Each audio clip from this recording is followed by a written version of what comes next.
Okay. So concrete compressive strength depends upon many factors.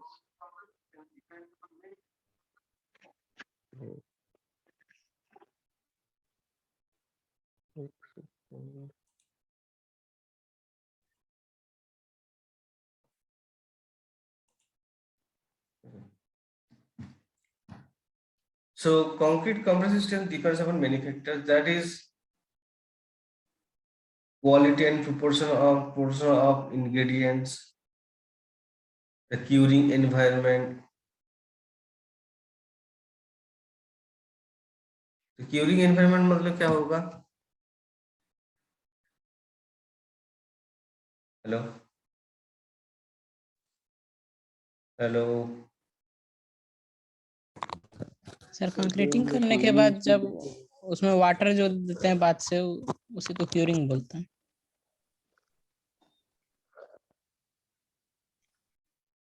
तो curing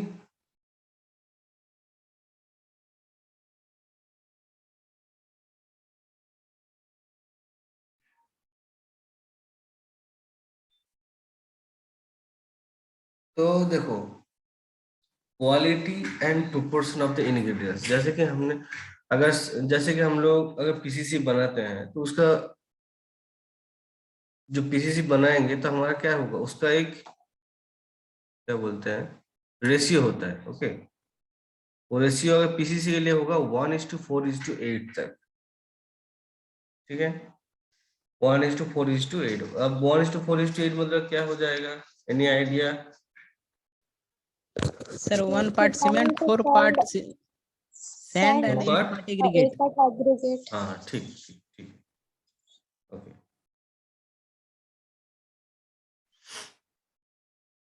और curing environment मतलब देखो जो एनवायरनमेंट है वो हम लोग नेचुरल जो एनवायरनमेंट हम लोग कहते हैं 23 to 25 डिग्री सेल्सियस तक उसको हम लोग रखेंगे। ओके, अभी मान के चलो बहुत ज्यादा ठंडी हो रही है या फिर बहुत ज्यादा हॉट हो रहा है, तो हम लोग उसमें भी हम लोगों का जो कॉम्प्रेशन होना था वो सही से नहीं होगा। अगर ज्यादा हीट होगा तो क्या हो जाएगा,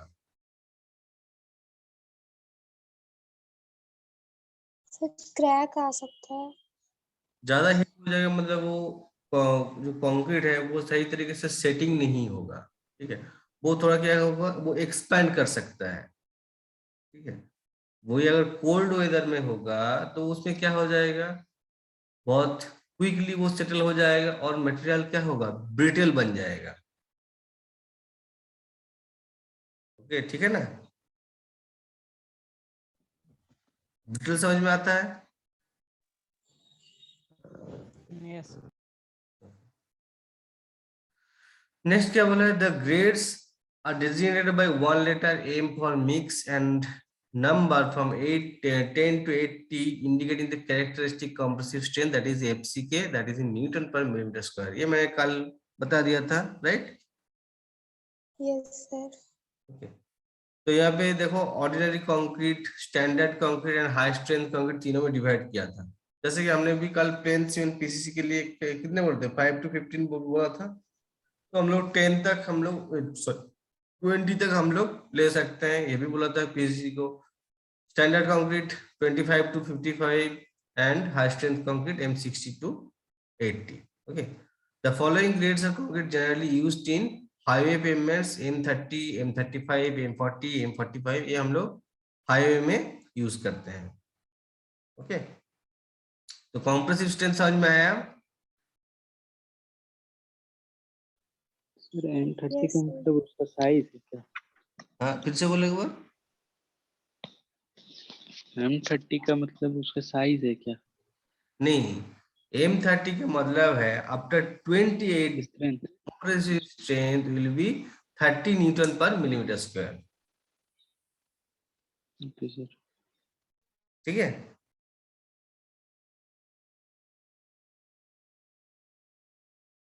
मतलब क्या है, जो हम लोग क्यूब बनाएंगे ना, एक क्यूब हम लोग बनाते हैं, ठीक है, उसको आफ्टर 28 डेज के बाद हम लोग एक्सियल लोड प्रोवाइड करते हैं।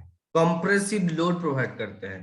ओके, तो 20 डेज बाद उसका स्ट्रेंथ अगर आया हमारा नियर अबाउट मान के चलो 34, ये भी 34.5, तो हम लोग उसको 35 ग्रेड में रखेंगे।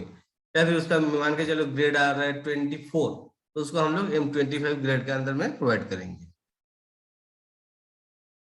समझ में आया? यस। नेक्स्ट है हमारा tensile strength. Concrete is not normally register direct tension. The knowledge of tensile strength is used to estimate the load under which the cracking will develop. ठीक है, तो मैंने पहले तुम लोगों को बताया था कि जो कंक्रीट है वो टेंसाइल स्ट्रेंथ को वो सह नहीं सकता है, डायरेक्ट टेंशन को वो सह नहीं सकता है, उसमें हमारा क्रैक डेवलप हो जाएगा। This is due to its influence on the formation of cracks and its propagation to the tension side of reinforced concrete flexural member। तो अगर वो जहाँ पे हमारा क्रैक्स आने का चांसेस है उस जगह पे हम लोग क्या करते हैं, फ्लेक्सुरल मेंबर्स हम लोग प्रोवाइड करते हैं, वो भी रेनफोर्स्ड कंक्रीट का। Okay, the tensile strength of concrete is relatively low. The flexural and the splitting tension strength are obtained as described is as 516 and as 5816 respectively। ओके, तो अगर तुम लोग पूरा कंक्रीट टेक्नोलॉजी को अच्छे से पढ़ना है तो हम लोगों का IS 456 पढ़ना है। IS 456 तुम लोग याद दिमाग में बिठा लेना। ओके, मैं यहाँ पे लिख देता हूँ तुम लोगों को, IS 456 2003। ओके, ये कोड को हमेशा याद रखना, IS 456। जब भी हम लोगों को कंक्रीट की जरूरत पड़ेगी, जैसे स्टील की जरूरत पड़ेंगे तो हम लोगों का और भी है IS 800।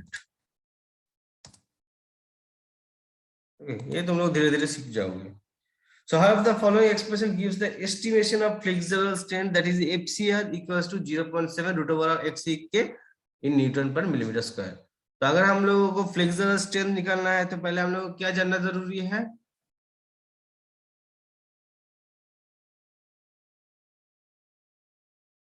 हाँ, compressive strength, कॉम्प्रेसिव स्ट्रेंथ जानना जरूरी है। तो फ्लेक्सुरल स्ट्रेंथ क्या हो जाएगा? 0.7 टाइम्स ऑफ कॉम्प्रेसिव स्ट्रेंथ। ठीक है, और इसकी यूनिट होगा न्यूटन पर मिलीमीटर स्क्वायर। तो compressive strength and tensile strength समझ में आया सबको? yes sir, नेक्स्ट है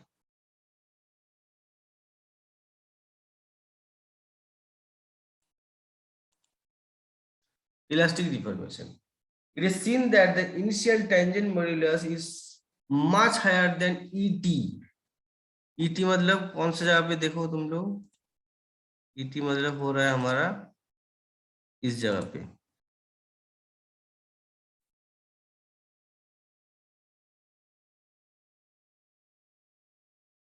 okay, that is tangent modulus inelastic respectively components of ये हमारा स्ट्रेन है, ये हमारा स्ट्रेस का कर्व है। The initial tangent modulus EC in Newton per millimeter square is estimated that EC equals to 5000 root over of FCK। Okay, the initial tangent modulus EC is also known as the short-term static modulus of elasticity of concrete in Newton per millimeter square and is used to calculate the elastic deflection। हमारा कोई भी material concrete block में कितना elastic deformation होगा वो हम लोग कैसे कैलकुलेट करेंगे? EC equals to 5000 root over FCK। ठीक है, इसको हम लोग और क्या कहते हैं? Short term static modulus of elasticity of concrete. ठीक है, इलास्टिक डिफ्लेक्शन हम लोग फाइंड कर सकते हैं।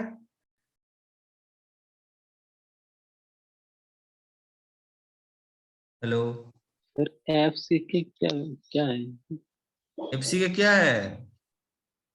compressive, compressive strength. Compressive compressive strength, जो हम लोग 20 सर। बाद फाइंड करते हैं। ठीक है,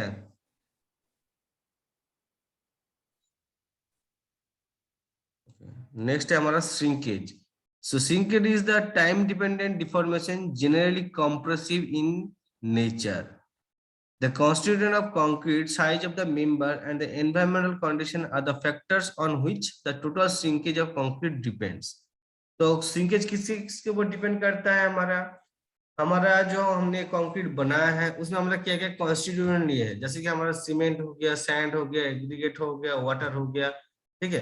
तो size of the member, size of the member मतलब जो हम लोग कंक्रीट ब्लॉक लिए हैं उसमें अगर हम लोग फ्लेक्सुरल आरसीसी लिए हैं तो वो जो स्टील लिए है उसका साइज कितना है, या फिर जो हम लोग एग्रीगेट्स लिए हैं उनका साइज कितना है, and the environmental condition, rainy season है, कोल्ड सीजन है, हॉट सीजन है, all these factors are depending upon the shrinkage. Okay, however, the total shrinkage is most influenced by the total amount of water present in the concrete at the time of the mixing for a given humidity and the temperature. Okay, तो अगर हम लोग ज्यादा quantity में water को add करेंगे, जब हम लोग मिक्सिंग करते हैं, ठीक है ना, जैसे कि हमने पहले क्या बताया, सीमेंट सैंड एग्रीगेट 1:4:8 में हम लोग मिक्स कर दिए पीसीसी के लिए, अब उसमें ज्यादा पानी ऐड कर देंगे तो क्या हो जाएगा?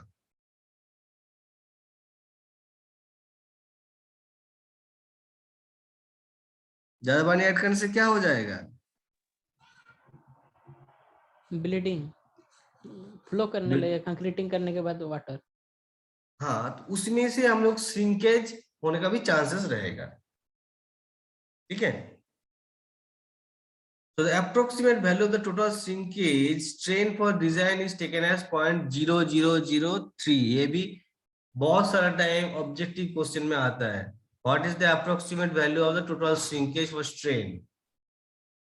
ये भी हम लोगों को याद रखना पड़ेगा, 0.0003. ओके, तो चारों प्रॉपर्टी समझ में आया?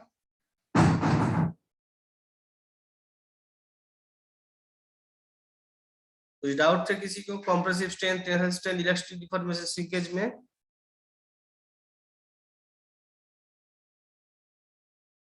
किसी कुछ डाउट्स है? No, sir. सर हेलो हाँ सर, बोलो। इलास्टिक डिफॉर्मेशन नहीं समझे सर उस टाइम, Okay, मेरा ठीक। नेट काम नहीं कर रहा। ठीक है, इलास्टिक डिफॉर्मेशन बता देते हैं। इलास्टिक डिफॉर्मेशन मतलब क्या होगा कि पहले तो तुम मुझे बताओ, what do you mean by the elastic? Elastic क्या होता है? लचीला, इलास्टिक मतलब होता जिसको जितना है खींच रबर के सकते हैं। टाइप, ओके ना। लचीला सर। तो अगर जब तक उसको खींच के रखेंगे यस वो क्या हो जाएगा? वो कॉम्प्रेस हो जाएगा, जब उसको छोड़ देंगे वो प्रीवियस प्लेस में पहुंच जाएगा, ठीक है। तो यहाँ पे देखो क्या बोला है, तो वही चीज हम लोग कंक्रीट ब्लॉक के अंदर में किए हैं।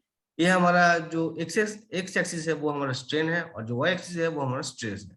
Okay, so it is seen that the initial tangent modulus is much higher than the ET. तो इनिशियल टेंजेंट मॉड्यूलस मतलब क्या है? हमारा ये वाला, और ये हमारा ईटी यहाँ पे है, तो बहुत हाई पोजीशन में है। Okay, tangent modulus inelastic respectively. तो टेंजेंट मॉड्यूलस जो है हमारा इन इलास्टिक है। इलास्टिक मतलब क्या होता है? जब तक उसको पकड़ के रखेंगे फिर उसको छोड़ देंगे तो वो प्रीवियस जगह पे पहुंच जाएगा। बट इन इलास्टिक मतलब क्या हो जाएगा? जब उसको छोड़ेंगे वो प्रीवियस पोजीशन में नहीं जा सकता है, उसे ज्यादा भी जा सकता है, उसे कम भी जा सकता है, बट इन दिस कंडीशन वो और ज्यादा हाई में पहुंच गया है। Okay, the initial tangent modulus EC in newton per metre square is estimated from EC equals to 5000 FCK। तो अगर हम लोगों को EC फाइंड करना है, EC मतलब हमारा ये वाला position, this position, this is our EC। ये वाला पोजीशन का अगर फाइंड करना है तो हम लोगों को इस फॉर्मूला से फाइंड करना है, 5000 root over of FCK। Initial tangent modulus को हम लोग short term static modulus of elasticity भी कहेंगे। ओके, और इसको हम लोग न्यूटन पर मिलीमीटर स्क्वायर से डिनोट करते हैं। ओके, और ये हमारा इलास्टिक डिफ्लेक्शन को कैलकुलेट करता है, कितना वो डिफ्लेक्ट हो रहा है। समझ में आया? Yes sir.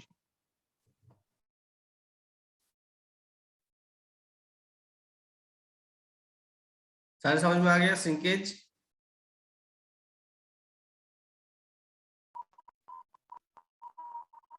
समझ में आ गया? Yes sir. नेक्स्ट है हमारा एडिटिव्स एंड द एडमिक्सचर्स।